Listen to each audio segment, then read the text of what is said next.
Welcome back to the Highway 49 podcast. We are back with episode 71 of the show featuring Charlotte 49ers men's basketball head coach Aaron Fearne. We'll have Coach Fearne on here in a few minutes, but guys, it's been a minute. All right.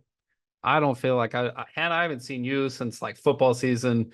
Jay, I got to see you a couple times for Hornets things, but guys, what has been up? We got to start with the best thing we've seen this week. And I guess Hannah, let's hear it. What's been going on in HB's world? Guys, life has been crazy. All right, first off, my car died. Oh no. So, yeah, so that has just been a trip on its own. But yeah, working for the Corn Dogs this summer again, super fun. I'm literally doing everything. I'm doing PAing, so I'm public address announcing, I'm doing on-field reporting, I'm doing social media, all the things. So it's been fun.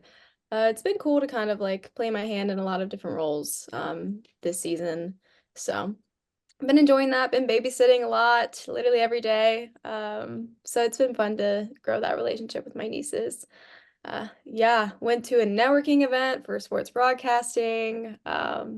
Just got back from summer camp, so for a whole week. So it's been a lot. Really fun, but a lot. What about you guys? What's the best thing that's been going on in your life?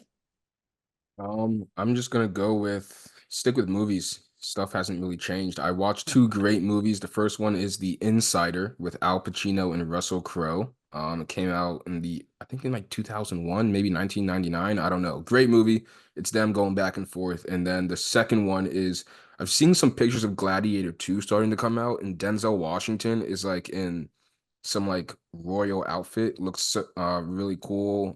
Paul Mescal, Pedro Pascal, or yeah, big cast. It's gonna be a big movie, big box office. So I'm just looking forward to seeing how the box office and movies go for the rest of 2024. That's the best thing I've seen this week.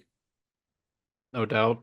I guess the best thing I've seen lately, I've been working on, well, two things. I finally filed the Music and Hoops story. So whenever the Charlotte Post runs that, it'll be out there. Who knows?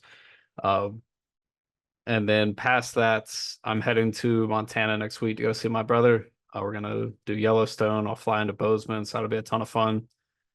And yeah, and one other story I'm working on kind of in the works right now is checking in with Niners around the league. Talk to quite a few guys with the Steelers, Tyler Murray, Julius Welshoff, Alex Highsmith, and talking with Larry Ogunjobi later today. So trying to kind of check in with Niners, see what's going on with folks in the NFL and who won't make rosters, things like that. So really looking forward to that. But yeah, it's been a ton of fun. I'm ready for hoop season too. What's up, Jay? You should make that a series, like Niners check-in, or that's not, I I don't like really know I'm not witty with the names, but you should make that a series. My question to you is who won game seven? So it's all right. So it's 3-3. It's 3-3. I lost. I got blocked at the buzzer in game six. So Fill game the seven's listeners in real quick so we're not just having this like inside thing. okay. Yeah. So my brother and I, he lives in Montana. He's in the Air Force, and the way that we communicate is video games. He's not a big phones guy. So we have a online franchise with the 2K or with the newest 2K, and I'm Dallas Mavericks. He's the Milwaukee Bucks, and we're met in the finals, and we're going to Game 7. So I'm having a cookout at the house. Anyone can come watch. No, just kidding. But nah, it's a ton of fun, and that's hilarious. You asked, yeah. I think it's time that we should kind of preview this Aaron Fearne pod. We haven't talked to him in a while. College basketball has been over for a while. Transfer portal, a lot of things have happened with Jackson Threadgill, or just who a lot of people have left. So Name your Niner. Yeah. yeah, we kind of just asked Aaron Fearne about, the realistic expectations in this now college landscape. And Hannah, I guess give us your thoughts before they go and hear it.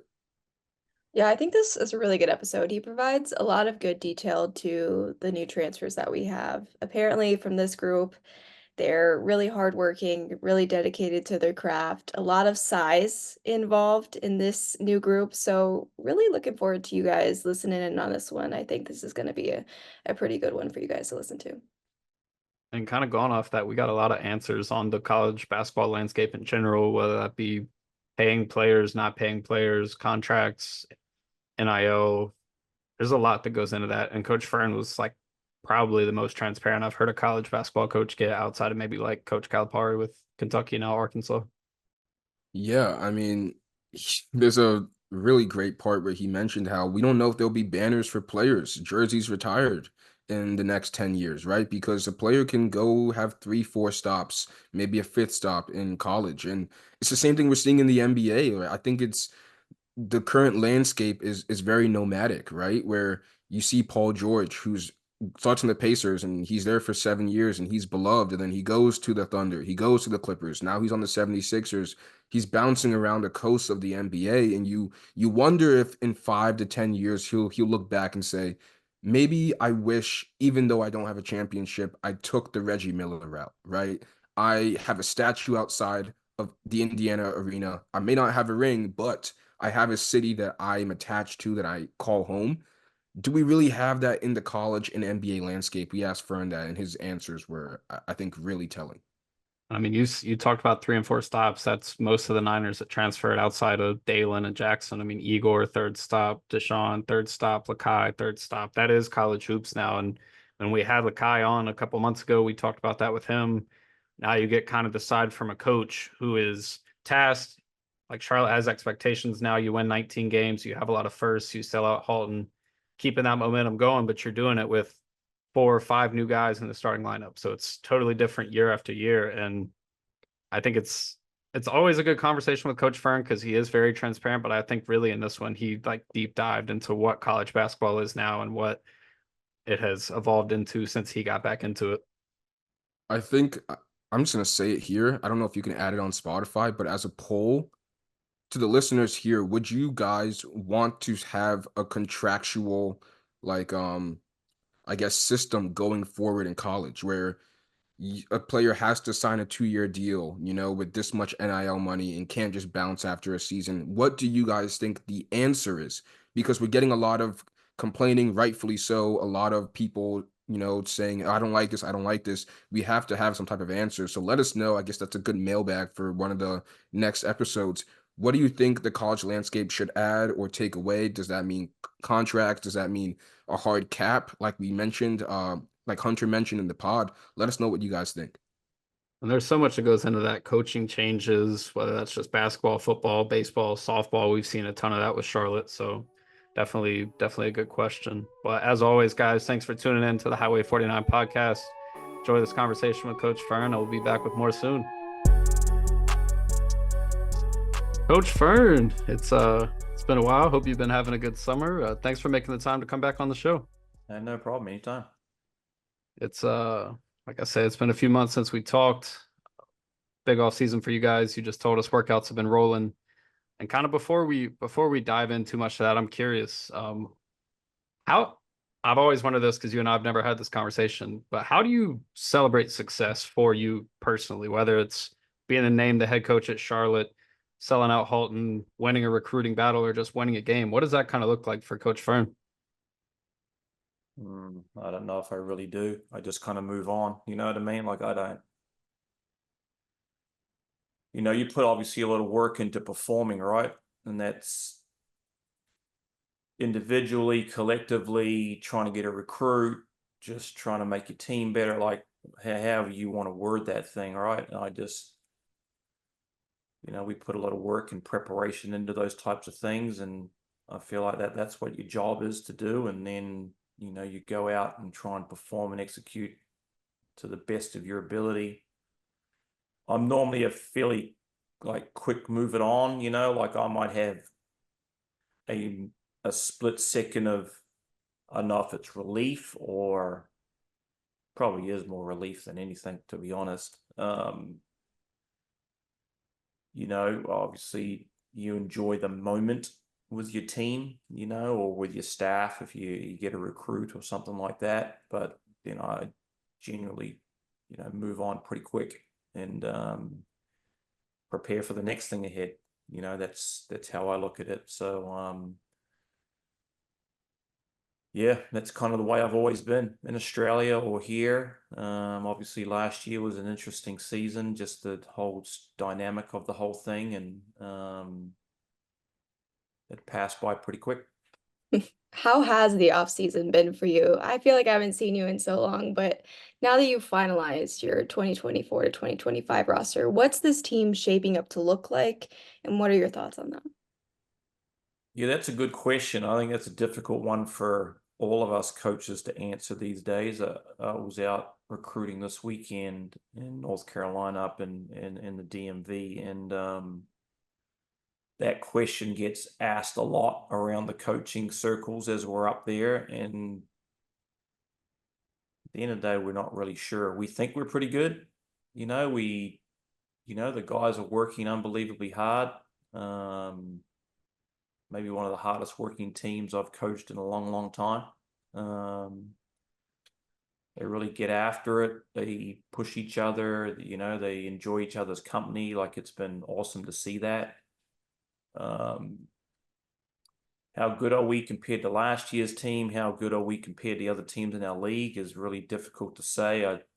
We had some polls that we had to fill out for the league office last week.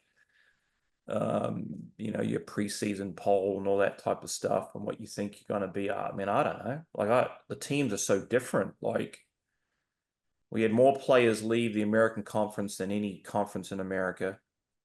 A lot of our quality players left in our league. And so you've replaced those guys with players that every coach in our league thinks are pretty good players, but how do they stack up with the rest of the league? And I think that's the difference with the landscape today. It's not like our team from last year's back, and so is FAU's, and so is South Florida's, and so is UAB's, and like UAB is about the only team that has a fairly good chunk of their core coming back. So you've got a pretty good idea of what they'll be like. Everybody else, I just don't really know. So look, it's been good. I'm really happy with the team we've put together and the characters of the guys we've put together and the depth of our team and their work ethic and professionalism's been awesome. So just got to keep it that way and build towards the season. Coach, you mentioned like the year-to-year turnover that kind of happens in the AAC now. Do you think scouting and having to go in when you don't have that consistency, how much does scouting and stuff play a bigger role when hey, we can't really retool with the same team we had the year before? Yeah, I guess you look at it two ways, right? You either look at it like you're just going to pour all your energy and focus into your team and just try and make them the best that they possibly can in the short window that we all have. Do you spend a heck of a lot of energy trying to figure out what everyone else is like? Got to make that decision. Some programs probably do both. Some programs probably focus on what the other teams do a lot. Some programs probably just focus on their team. Like, we would tend to lean towards, let's try and make our group as connected and familiar with each other and execute at a high level together as much as we possibly can. And then we'll obviously prepare to play who we play and do that as well as we can, but not at the expense of our group. And because, it's difficult. But I guess I just lean back on my pro days, like your team turnover is always a little, it always turns over a little bit, in the pro world. You can lose key players from year to year. But at least at that level, they're under contract and you kind of know who's coming off contract and who's not. Here, you've got 4,700 free agents at the end of every single season in college basketball. It's just doesn't make sense right now. But do you think college hoops could benefit from something like that, like a contractual basis? Oh, no question. It has to go that way, in my opinion. But I'm just a small fish in this world. That's for the big boys to figure out, because it'd be frustrating for them too. I mean, they're losing players at the high major level that they know if they stayed with their programs, they'd build some consistency and be very good. But they bounce around too. Like, that's just the reality of it. You can go make some pretty good money in college basketball right now, and if one school's not prepared to up your pay, then you're leaving. That's just what you do, right? Because you have the freedom to do it. When you're under contract, it's not like that. So I don't know where it'll go, but right now we're dealing with what we deal with. You kind of dipped your toe in it a little bit earlier, but the portal was not very kind to the Niners this season with the loss of so many key players: Lukai, Deshaun Jackson, Dalen Berry, Igor, Jackson Threadgill. How big of a toll was that for the team emotionally? Because I know that this was a really tight-knit group this season. Look, I think they just understand the landscape now. I think the players all do. I mean, I'm extremely happy for all of them.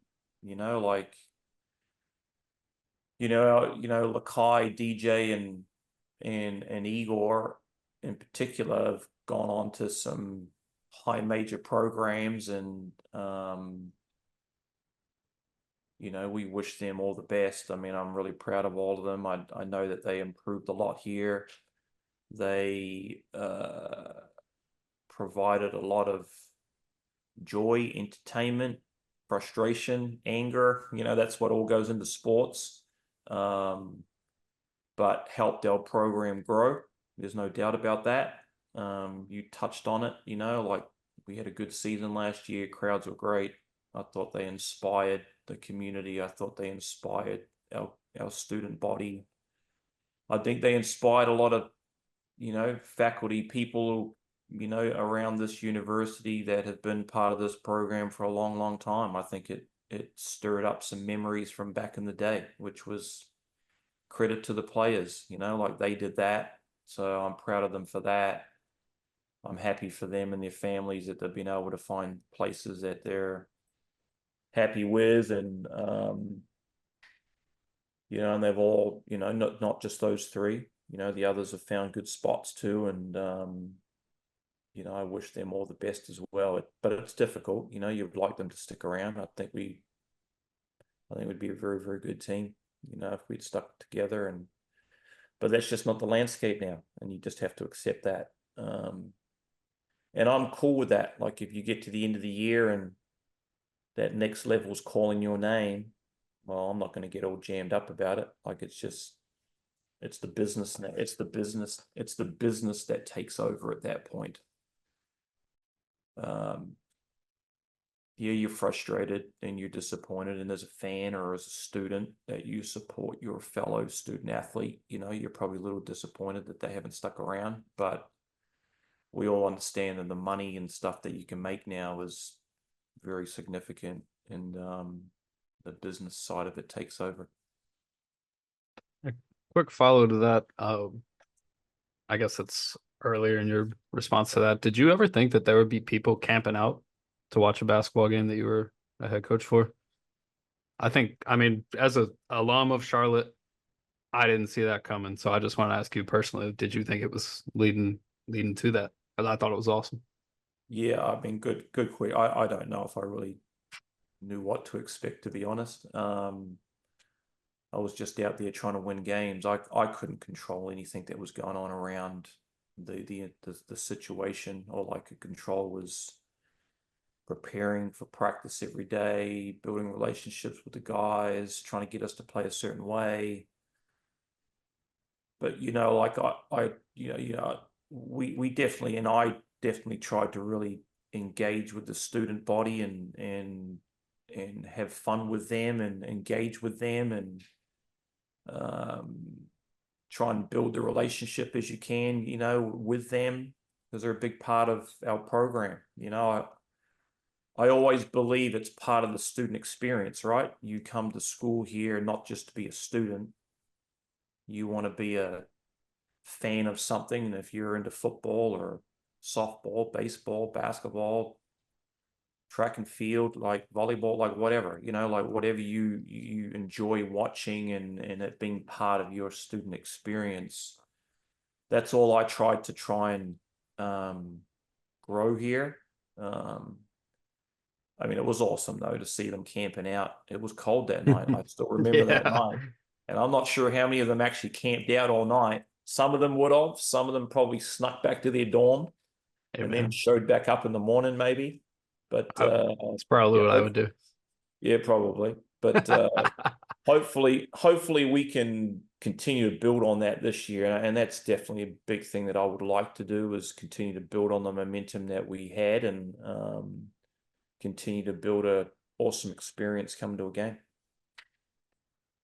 I know there was a lot of backlash for Threadgill finishing out his career at App State, but if there's one person that I feel like truly bled like Niner green, it was him. So what was that moment for you? Because I know you two were really close. How did he tell you, and how much will his absence be felt on the team? Well, I made it very clear to the guys at the end of the year, like, I've been in the pro world for 20 years. I understand free agency. I understand how much of a business it is. I understand how emotional it is. I understand how difficult it is to make decisions like that. But what I did say to them is do it the right way. Like, be very transparent with me, communicate with me. I'm not going to get emotional about it. Like, I'm not, but you got to do it the right way, right? And you just have to communicate with me, and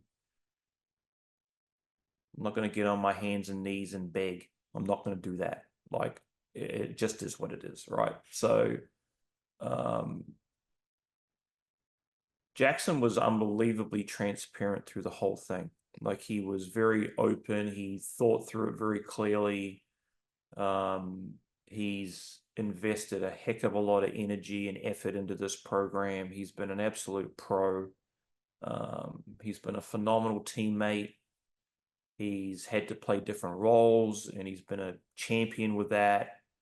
And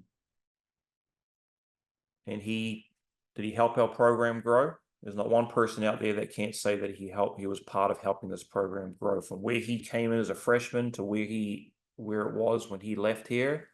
It's made massive improvements, and he's been part of that. People don't see everything behind the scenes when it comes to practice and in the locker room and in the weight room, and just the relationships he builds with players. That's all part of growing a program, and he's been a gigantic part of that. It was difficult for him, don't get me wrong. You know, it was difficult for him. He's a hometown kid. But like I said earlier, we'll be following him. We'll be supporting him. I hope he has an awesome year, and he can go play beyond college basketball. And yeah, we'll miss him. You know, we'll miss his professionalism. He's a massive part of our culture, and but there'll be someone else's shoes to fill right now. And but I'm sure he'll run that up there too. You know, he'll be a big part of that at App State as well. And you know, they're just getting a quality person, and that's what it's about. That's what makes this thing fun to do. You know, is when you coach guys like him. Yeah, no doubt. I'm looking forward to following him as he continues his career, but not only changes in the roster, but changes in the coaching staff too, with the addition of Ben Johnson. I'm just curious as to what's the relationship there between you two, and the conversation that went into you asking him to join your coaching staff this year. Yeah, it was a difficult one. Like, he's a close friend, family friend. You know, his wife is from my hometown, basically in Australia. So, you know, I know Nikki really, really well too, and the kids. And so, you know, my wife knows Nikki and Ben really well too. So there was that relationship there, but it also comes down to just being able to do the job that we need that person to do. Ben's been in college basketball for 30 plus years. You know, he played at Green Bay. He's been a coach there, coach at Washington State, coach at San Jose, Portland, Northern Arizona. He's coached in Australia. He's very, very experienced. Great person. That's really important. He's got a better mesh with our staff. So it took me some time to work through the whole thing. You know, it was sad to see Connor Henry leave. like he's his experience he's basically done it all, and leaning on that experience was awesome. And I'm extremely grateful that he was able to be with us for that year. It was obviously an interesting season, but it was fun at the same time too, right? So, but now having Coach Johnson here, it's awesome. It'd be awesome to have him part of our staff. He actually just got back from Turkey yesterday. He was at the under-17 Worlds, and he's hit the ground running. He's flying around the world. So yeah, he's going to be a huge addition to our staff and help our program continue to grow. I want to stay on coaching. The Hornets just released a video of Charles Lee kind of going through his first practice with these rookies going forward to summer league. And he's been a assistant coach for 10 plus years, started in 2014. This is his first gig. I know this isn't your first time head coaching, but what was it like moving from assistant coach to head coach? What changes in your job? What changes in your day to day? So I'm just trying to get a feel for, and listeners to know, what exactly changes from that step up from assistant coach to head coach. Yeah, I guess when, like I'd been a head coach in Australia for a long time before I came here, and then had to kind of shift back into an assistant coaching supporting role, like in supporting Coach Sanchez and giving my observations, leaning back on my experiences. But I had to lean on him too, like like the college world's different than the world I came from. So I needed guidance and support from him as well. And so, but he did give me and the staff a lot of responsibility, right, to do things. So I was kind of in both kind of worlds when it came to really running a certain aspect of the program. When you're an assistant, you have someone overlooking you that is guiding you to do your role, right? So that would be the big thing that's probably changed for me moving over into this seat, is now I'm guiding my staff and players to execute the role that I would like them to execute, and hold them accountable to it, but allow them to grow in that space as well. Like I'm like I establish your role, we talk through it, and then you got to do your job. That's how I look at it, right? And then we'll meet obviously during the year, and then get to the end of the year and like, have you done your job, right? And have you helped us grow, and so on and so forth. So I guess I look to do that. Like I think it's my job to help if my staff, GAs, support staff, their goals are to be coaches or whatever they choose to be, administrators, so on and so forth, then can I help them grow in that space and talk through things and expose them to things that helps them grow their skill set? Like I definitely try and do that. I think that's a responsibility of doing that. I don't want to be a dictator and control everything. I don't do that with my staff. I don't do that with my team. I talk to them about that all the time. I can be a dictator now. I can tell you what we're doing every single day, and you do what I say, but I don't want that. I want the players to kind of own the culture of the program and the expectations of the program that we all establish, but it's then up to them to drive it. And I'll hold those accountable to make sure that that's getting done. Same with the staff, like they've got their roles to execute. Got to do your job, and then we'll talk through things if they go a little sideways or so on and so forth. In that same video, they were talking about establishing a healthy form of communication. And on one point, he mentioned visual and then verbal, right? So visual is there's a screen coming to a high ball screen to the right, top of the key, and the person points it out, hey, it's coming right, but they don't say it's going right. So that's visual, not verbal. For you, how important is it to kind of combine those two things? Because in one aspect, you can have someone coming and you can say, hey, it's coming left, and you don't see the hand, pointing to where it's at, or the opposite where you see the hand, but you don't hear, hey, it's coming on your left or your right. Yeah, I mean, for sure. It's both are hugely important. I have a saying, how do you want to be seen? You know, so culturally for us, how do you want to be seen? I don't care what you have to say. There are people that sit in our stadium that watch us play. They don't know you. All they do is observe you and see you. And they're going to make their evaluation of you of what they see, right? Your body language, so on and so forth. It screams, all right? Your body language does. But, you know, like in a situation you're talking about, like there's obviously the verbal communication on the basketball floor, but there's also the, you know, the visual point or the positioning of your body. They've got to work together. Like it has to be connected, and that's important in our program. We have to be really connected offensively because of the way we play, and the way we cut and move a lot.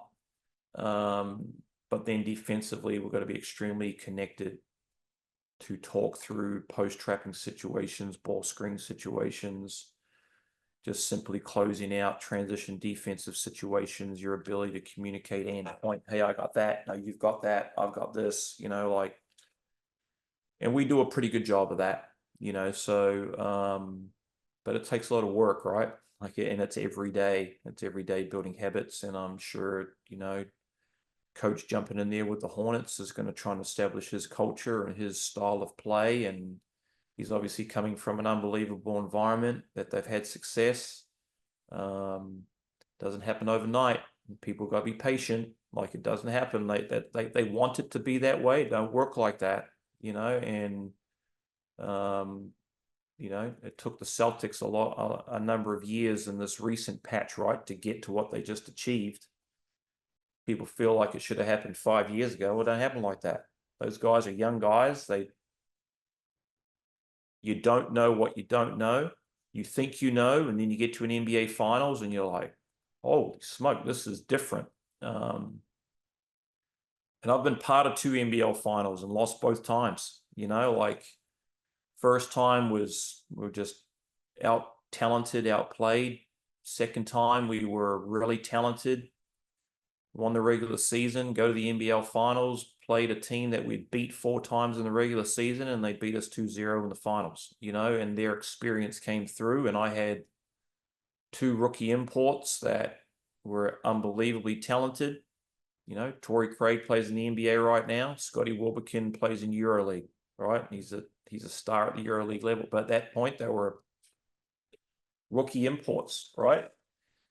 Don't know what you don't know. It's my point. Like it takes time to learn from experiences, and I'm big on shared experiences. You know, not you can still take 10 different players and put them together, but they haven't shared experiences together. You don't know how certain people react in certain situations, and it's difficult. And so, you know, he's going to have to go through that with the Hornets and see how he builds that thing, but it's going to take some time. And kind of going off that, while we're on the subject of the Hornets, you and I talked a little bit last week about the Hornets drafting Tejan Salon, number 6 overall. You said that you had a little bit of experience watching him, even recruiting him to Charlotte. What was that kind of like, and what do you like about his game coming to the Hornets this year? Well, he has positional size. He can really shoot it. He works really hard. I mean, he's really talented, you know, very talented. Yeah, 2 summers ago in Atlanta, he was part of the NBA Global Games that they hold down there, and he caught my eye like he caught everyone else's eye too. Like, don't get me wrong, he was unbelievably talented there, and you know, would have loved to have had him here in Charlotte. There's no doubt, but I'm sure every other program in the country would have too. So, you know, you do some investigating and you try and get involved, but it was, you know, very clear early that he was going to stay and play professionally. I think he's going to be really good. I think he's, you know, he's obviously got really good size, length, shoots that thing. Like I said, works really hard, knows how to play. You know, he's played Champions League basketball this past year, and it's a really, really good level of play, you know, and so but this will be different. This will be a learning experience for him. It's going to take him some time, to adjust. And but yeah, I'm looking forward to seeing how he plays at that level. Definitely, I think he kind of fits the Hornets timeline to being the youngest prospect in the draft, so it'll be a Yeah. lot of fun to watch. Yeah, no doubt. We talked about some of the guys leaving the team. I want to talk about some of the guys staying on your team, and then we're going to get to some of the newcomers. Two guards that played a big role in your backcourt last year, Nick Graves, Zay Folks are both back. What has that development been for like them this summer, and what do you want from those two guys stepping in obviously larger roles this upcoming season? Yeah, well, Zay's been here a long time now, so he kind of knows how we operate. It's not like the whole staff has changed over, like he's been around these coaches for a long time, so he understands the expectation. But don't get it twisted. There's a responsibility for him to perform. There's an expectation for him to perform. I say that all the time. You guys have heard me say that a number of times. And the pressure will be there. He's been here. Like there's an expectation for him to continue to grow his game. Needs to come out, play with unbelievable energy, defend his butt off, get into people, be disruptive, play with athleticism. That's what he does. I mean, he has some holes to his game. He's not a great shooter, but he can get himself in the post and get to the rim. Like there are guys in this program that are great shooters and can't get into the post and can't get to the rim. Like it all works both ways, right? So, and just him driving our culture and continue to grow, let that grow. I thought Nick had a very, very good year last year. I thought he took some steps, but he's got to continue to work. He's worked very hard this summer. He's very focused. He's kind of the leader. He needs to and I put that responsibility on him to really drive our culture and lead expectations. And he's been very, very good with that. Continue to improve his shot, his finishing, his body, and he's doing that. He's working really hard on all that stuff. Yeah, I expect him. We need him to have a really good year. So, if he puts the work in, then I'm sure that those things will work out that way. I kind of want to talk about playing defense or, being on offense at the point of attack. And we mentioned this about midway through the season where someone like Deshaun Jackson, right? He likes to get in the post, be 5-6 feet away from the basket, make his one dribble, do his move. But if you're a defender and you're able to push him out, let's say 3-4 feet from the basket, that one dribble to the basket is now 2 to 3 dribbles from the basket. So when you talk to people like Isaiah and how to get him going offensively, do you always mention the work you put in before you get the ball, getting to your spots before you're able to get the ball, so that when you get it, the defender, it doesn't have you in an unknown territory that's, a little uncomfortable for you? Can you just talk about that a little bit? Yeah, everything's about preparation, right? Like your shot preparation, your ability in the post to carve out space. You need to control the spot, not get controlled. And we try to work really hard on DJ with that, using his big frame to be able to go carve out space. He naturally likes to just go to wherever he can catch it and then try and operate from there. You can't do that all the time. You can at times, but you can't all the time. You've got to be able to work both. He needs to continue to keep getting better with his power game and his finesse game. And right now he tries to be a little bit too finessey, in my opinion. Same with Zay. Like Zay's pretty comfortable with just catching it out and then trying to use his athleticism and quickness to get by people. He's going to have to go bury people on the front of the rim when he has a matchup of similar size and use his athleticism and quickness down there to go make plays.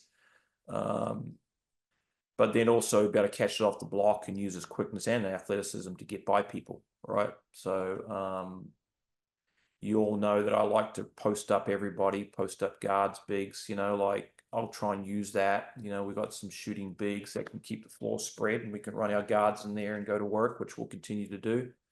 I guess I probably like to play a little bit of old-fashioned power game and smash mouth type stuff and go to work down there, try and get you in foul trouble, try and establish a level of physicality in the paint. that won't change. That'll be a big part of Zay's game for sure. But yeah, to your question, obviously just the preparation is key, and understanding that so you can create an advantage before the catch. Going back to your backcourt a little bit, the additions of Jay-Sean Thomas and Kylan Blackman in the backcourt, how do you feel that they'll kind of pair with those returning guys that have so much experience in green and gold?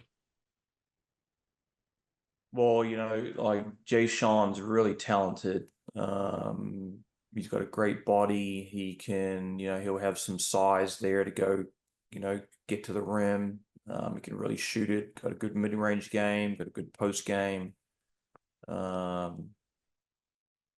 Pretty good athlete. He'll be more athletic in that combo spot than what we had.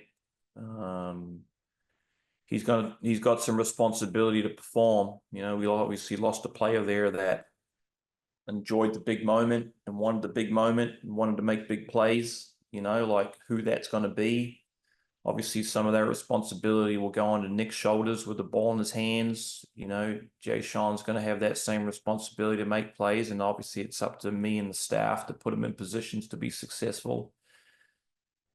He's unbelievably dedicated to his work. Like, it's inspiring. It's pretty awesome to watch, actually. Works his butt off, and as they all have. But Jay Sean's coming from JUCO and got something to prove, and he's going to be on a platform and have an opportunity to do that. Kylan, comes from Coastal. He's got a great body. I think he's going to be unbelievably effective for us defensively. I think he'll sit down in the stance, and he's big and strong and big shoulders, long arms, powerful body. He's experienced. He's been around a while. Now this is different. He's going up a level of expectation and performance, and like he's gonna, as Jay Sean's gonna have to deal with too. And to be honest, there's been some guys in this program that have been here that our program's gone up levels and have struggled to go up with us, right? Just purely who we play every night, the level of coaching that we coach against, the talent of the players, like, and the pressure. I mean, it's different when you walk in there and it's pretty full, or you go to Memphis, or you go to UAB, or you go to FAU. Like, those programs all left too, right? And you got to be able to go with it. So it'll be no different for KB to do that. Works really hard, wants to be really good. I'm really excited about our guards position. I think we're really deep. I think this group can play unbelievably hard because we are very deep, which that'll be a massive expectation of mine. But I'm excited for those two. I was really excited when we got the commitment from them to come here, and they've worked really hard and want to be good. So looking forward to it. Now you also have 6'8" Giancarlo Rosado. Now watching him in his game, I feel like he's definitely going to be an asset this season, but how much of an advantage is it to have a transfer from someone in the league, if it is an advantage, already knowing their game and knowing their tendencies? Yeah, G has been part of a program that started kind of where our program started 6 years ago. He's been to a Final Four into the NCAA tournament last year. He's been a backup on that program. He's going to come here and be a starter for us, and there's going to be more responsibility and expectation on his shoulders to play that role. I'm super excited for his game. I think he can have a massive year for us.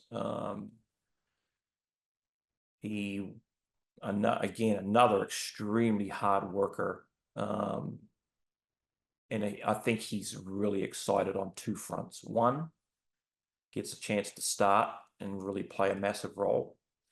And two, he really likes our system. Like, he's a very skilled big that can pass, dribble, really good in the post. He has unbelievable feel, right? He's really quick going to be a tough cover for a lot of bigs because he's really quick. I expect him to get to foul line quite a lot this year is what I'm kind of seeing right now. And he wants to win. He knows what winning takes. Like you want to talk about past experiences. He's been to a Final Four. He's been to an NCAA tournament. He's been part of a team 2 years ago that went to a Final Four. He's part of a team this year that didn't achieve what they achieved the year before. And I'm sure that they were battling some distractions. I'm probably sure that they had with that program. He knows how that can kind of just throw you off just a little bit, and you don't kind of achieve what you could achieve.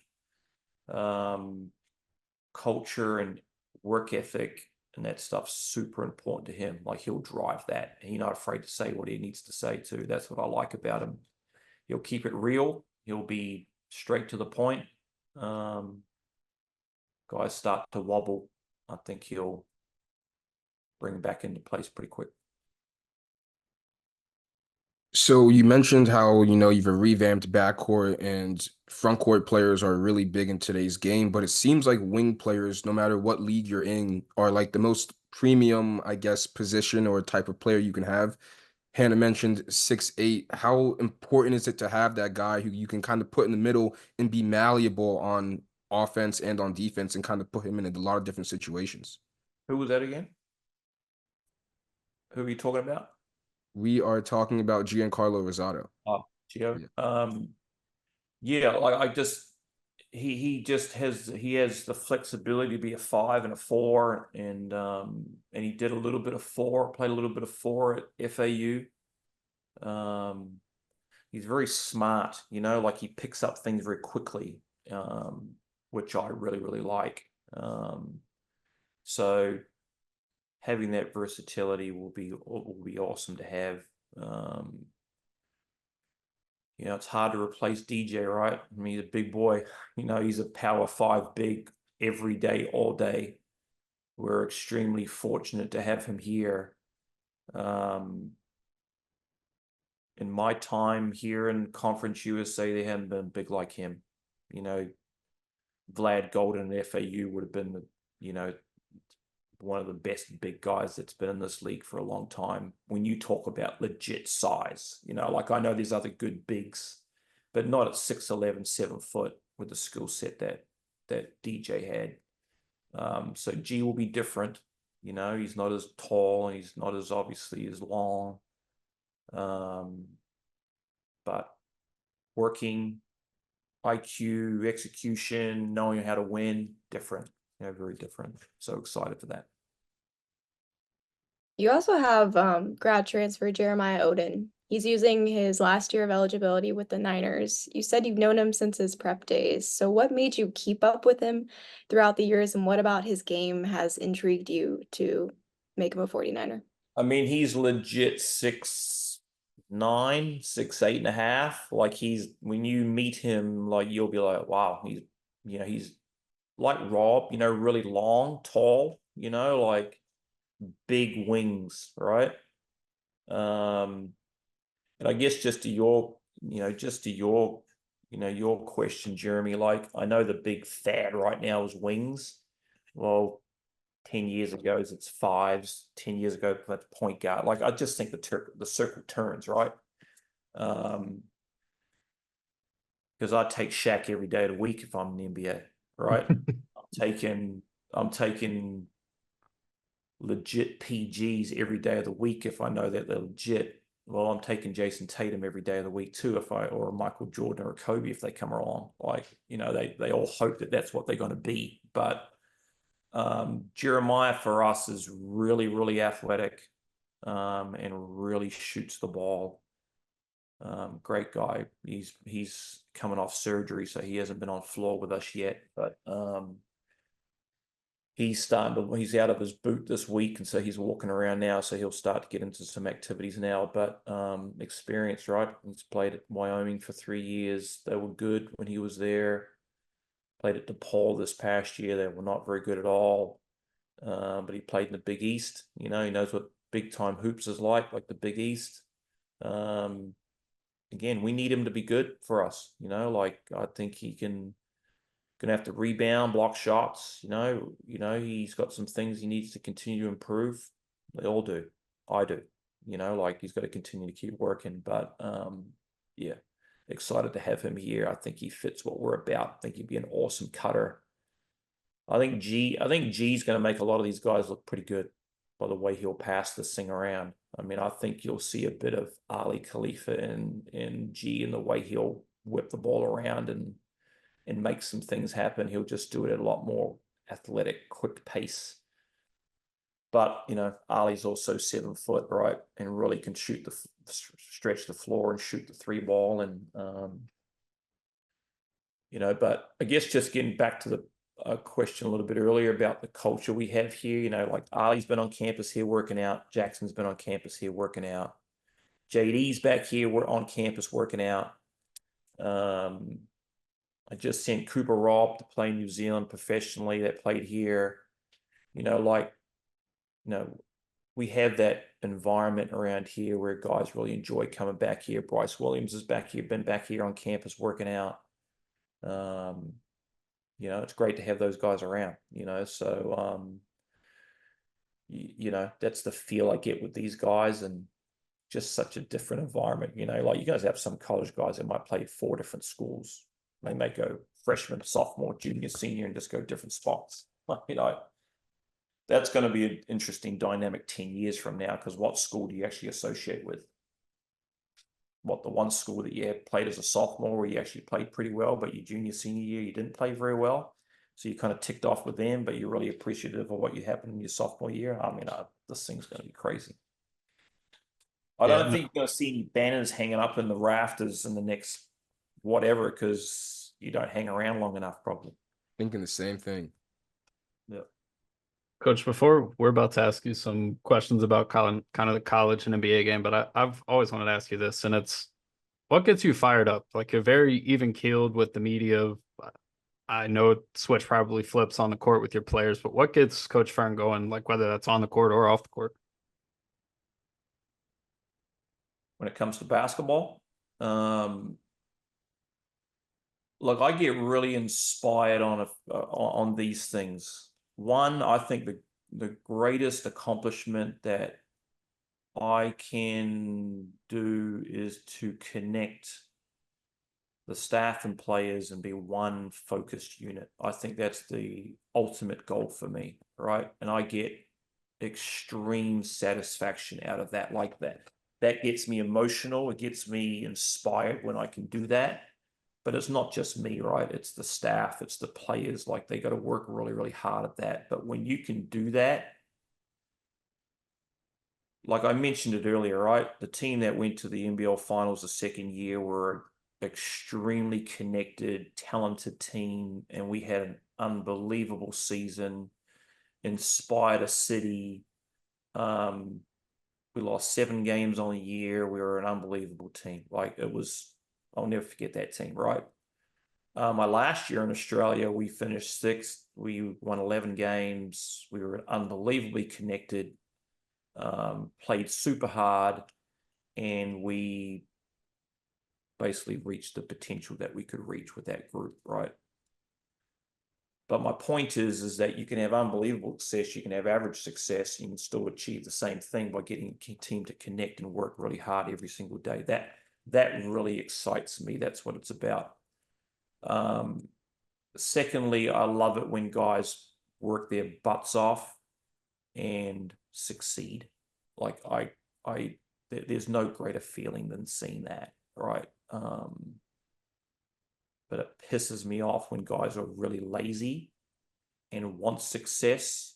That angers me, all right? And I've coached some guys in the past that have been unbelievably talented and don't achieve what they should achieve. Like, it ticks me off, to be honest, because not everyone gets that, right?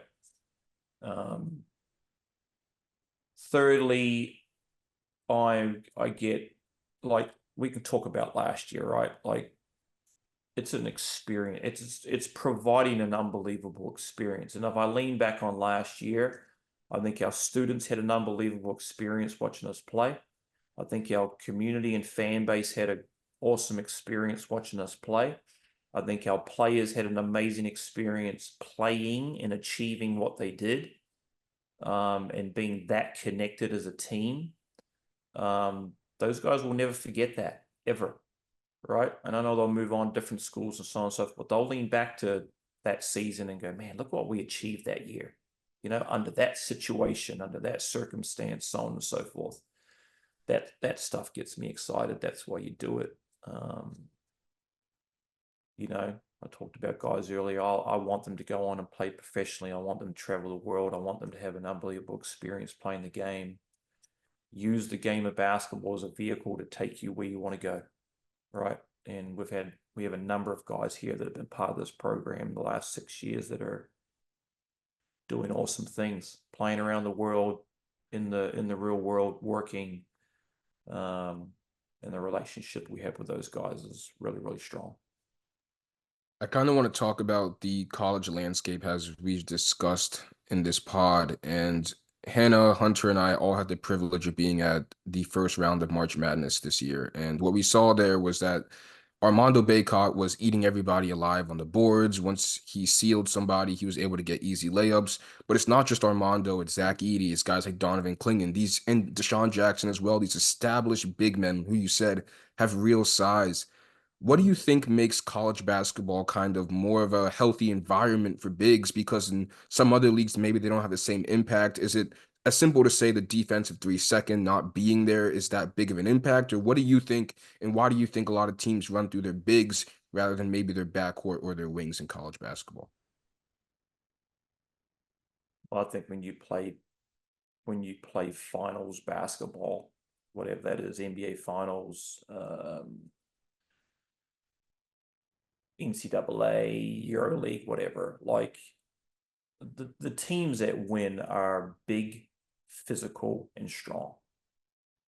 It's just what it is. When you're playing against a Zach Edey for 40 minutes and you don't have someone that can match the physicality, like, he just wears you down, gets you in foul trouble, tires you out.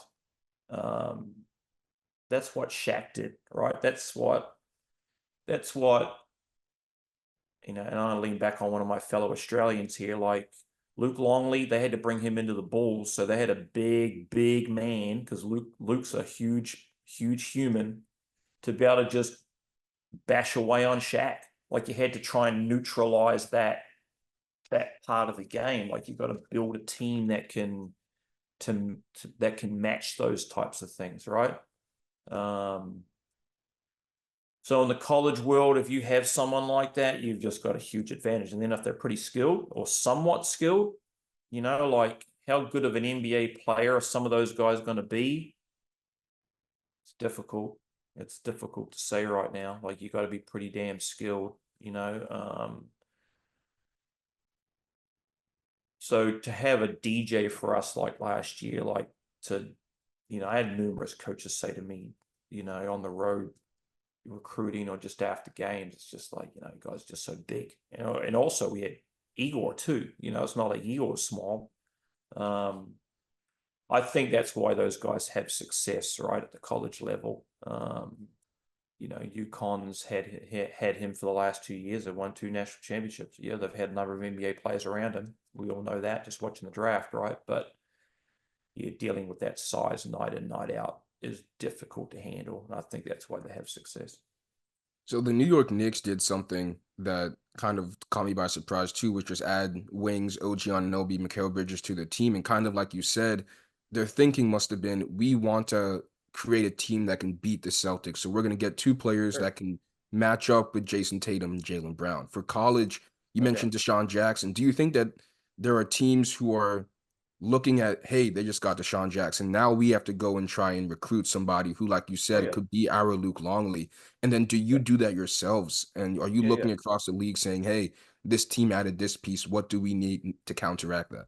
Yeah, no doubt. Yeah, there's no doubt. If you want to win in the NBA, you have to build a team that can go beat the team that you're trying to beat in the East or in the finals. Like, that's it comes down to matchups in the NBA. Like that's how that works. Like you've got to be able to put pieces together that can somewhat counter what you have to deal with, right?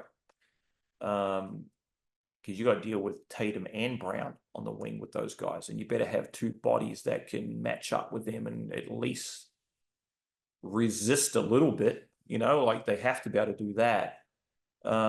Same philosophy for me putting the team together. You know, like I look at teams in our league that are really good, and what do they have, and go, well, can we match up with their 5-man? Can we match up with their point guard, their wing? Like you try and do that the best of your ability.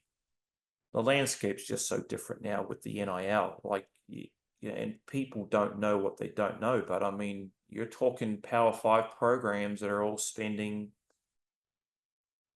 $3 to $5 million on their team, right? In the American Conference, the best teams in our league are $1 million plus. That's what they're doing, you know. So when you sit there and watch teams play, you've also got to understand what their payroll is too, right? You have good talent for a reason because you bought it. Let's be real. If you want me to be real, then that's what it's about, right? What I just saw a thing yesterday that the Celtics starting 5 next year will be $950 million, something like that. Yeah. Well, okay.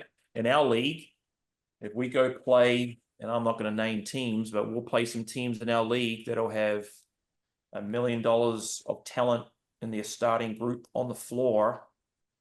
And that's what we got to compete with. And you buy that, you pay for that, right? And so if you want to be really competitive and you want to win NBA championships, well, then that's why the Celtics spent all that money. A number of years ago, that's what the Golden State Warriors did. They're over the salary cap by millions and millions of dollars, but hey, they won championships because they bought that talent, right? So that's what college hoops is now. You got to go buy it.